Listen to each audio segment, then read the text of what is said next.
हरे कृष्णा। तो आज हम एक स्पेशल प्रश्न लेने वाले हैं हमारे पुराणों के पन्नों में। लोग पूछते हैं एकादशी के बारे में तो इतनी महिमा सुनी है, लेकिन द्वादशी वाले दिन हम सुनते हैं कि एकादशी व्रत के पारण का भी कोई एक समय होता है। तो क्यों होता है, कैसे करना चाहिए एकादशी व्रत का पारण, आइए आज सुनते हैं। हरे कृष्णा।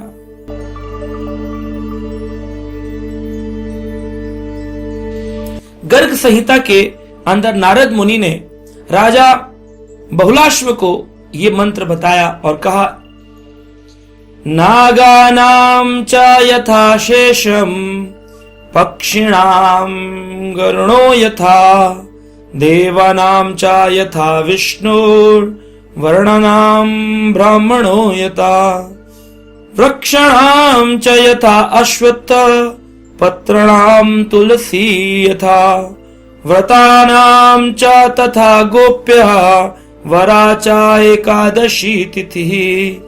कहते हैं जितने भी नाग हैं, गर्ग संहिता में आता है, जितने भी सर्प हैं, नाग हैं, उन सभी नागों में से शेष नाग श्रेष्ठ है, आप जानते होंगे।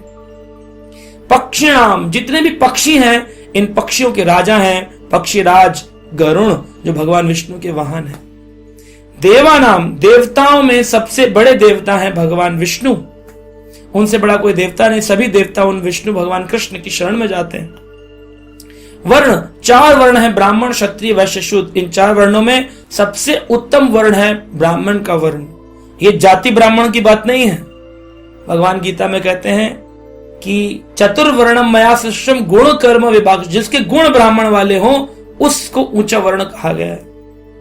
वृक्षाणाम, जितने भी वृक्ष आदि हैं उनमें अश्वत्थ वृक्ष, बरगद का पेड़ जो है, वट वृक्ष, ये सबसे उत्तम और बड़ा बताया गया। पत्राणाम तुलसी, पत्रों में जितने भी पत्ते हैं संसार में उनमें सबसे श्रेष्ठ है तुलसी का पत्र। बड़ा शक्तिशाली पत्र है, भगवान को भोग लगा सकते हैं, कहीं पर भी इसको चढ़ा दें तो उत्तम गति प्राप्त होती है। सिर पर तुलसी पत्र लगकर कोई कार्य किया जाए सिद्धि होती है, इसीलिए लोग अपने गले में तुलसी माला पहनते, काष्ठ, क्योंकि इससे सारे कार्य सिद्ध हो जाते हैं। तो व्रतों के अंदर व्रतानाम च तथा गोपया, ये बड़ी गोपनीय बात है, सीक्रेट बात है। यहां पर नारद जी ने भलवाश्व को बताया था। वराचा एकादशी तिथि, एकादशी तिथि जो है ये सारे व्रतों में, शिवरात्रि, नवरात्रि, जितने भी व्रत आते हैं, करवा चौथ, गणेश चतुर्थी, जितने भी व्रत हैं, इन सबों में से श्रेष्ठ व्रत है एकादशी तिथि।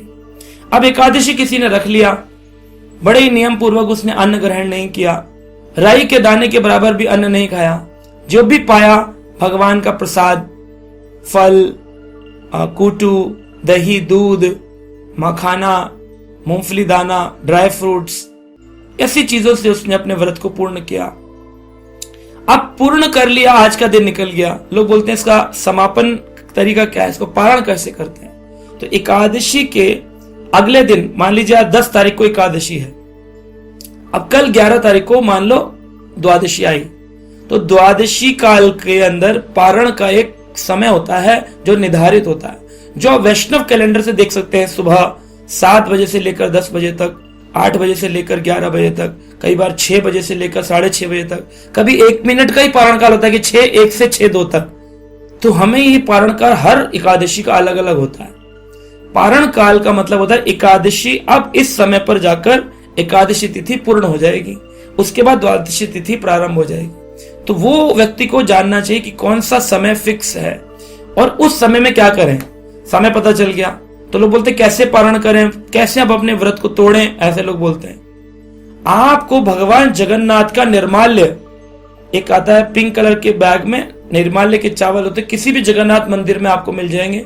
बोलिए निर्माल्य दे दीजिए जगन्नाथ जी का, चावल के टुकड़े होते हैं, एक टुकड़ा आपने खा लिया, आपका पारण होगा। अगर आपने निर्जल व्रत रखा है, जल नहीं पिया था, तो फिर आपको द्वादशी में केवल जल और फ्रूट खाने से भी आपका पारण हो जाएगा।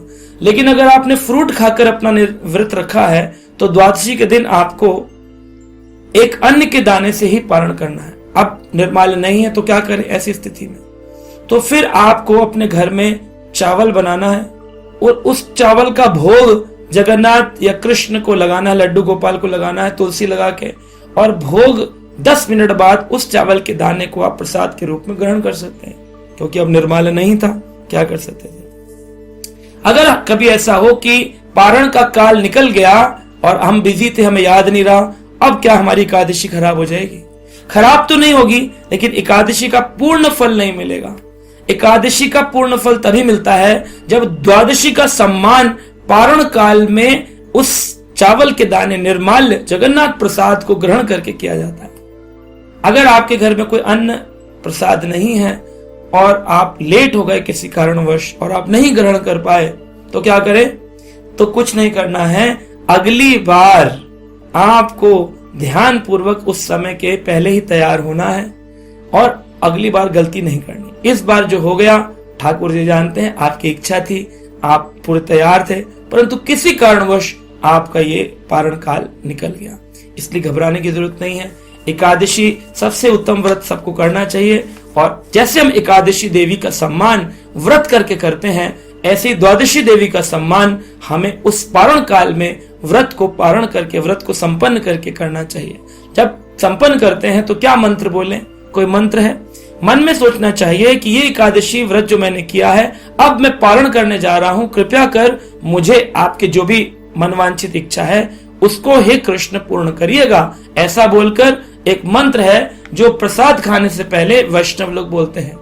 महाप्रसादे गोविंदे नामो ब्राह्मणे वैष्णवे स्वल्पुण्यवतम राजन विश्वसो नव जयते शरीर विद्या जाल जड़ेन्द्रियता काल जीवे फैले विषय सागरे तार मध्य जीवती लोभमय सुधुर्मति ताके जेता कठिन संसारे कृष्ण बड़ो दया माए करिवारे जिव्य जय सौ प्रसाद अन्न दिलो भाई से अन्नामृत पाओ श्री श्री राधा कृष्ण गुण गाओ प्रेम डाको श्री चैतन्य ताई जय निमाई जय निताई जय श्री कृष्ण चैतन्य प्रभु नित्यानंदा श्री अद्वैत गदाधर श्रीवासादि गौर भक्त वृंदा हरे कृष्ण कृष्ण कृष्ण